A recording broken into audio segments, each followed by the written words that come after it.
Hey everyone, welcome back to Smart 4 Home. Today, we've got a quick and handy tutorial for you. If you own a Ring door sensor and find yourself in a situation where you need to reset it, you're in the right place. Whether it's acting up or you're setting it up for the first time, we'll guide you through the process step by step. So, let's jump right into it. Step 1. Understanding why you need to reset. Before we get started, it's essential to understand why you might need to reset your Ring door sensor. It could be due to connectivity issues, pairing problems, or perhaps you're just troubleshooting an unexpected behavior. Whatever the reason, a reset often solves many problems. 2. Locate the reset button. The first thing you'll want to do is locate the reset button on your Ring door sensor. Typically, it's a small button that may be recessed to prevent accidental presses. Refer to your device's user manual if you're having trouble finding it. Step 3.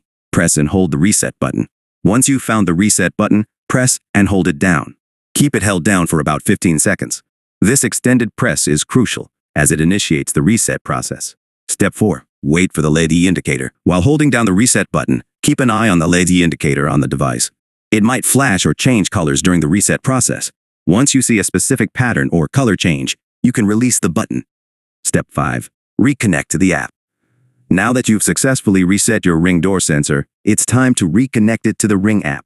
Follow the app's instructions for adding a new device or reconnecting an existing one. Conclusion. And there you have it. A quick and easy way to reset your Ring door sensor. Remember, if you encounter any issues, always refer to the official Ring support resources or contact their customer service for assistance. If you found this video helpful, don't forget to give it a thumbs up, subscribe for more tech tutorials, and hit that notification bell so you never miss an update. Thanks for watching, and we'll see you in the next one.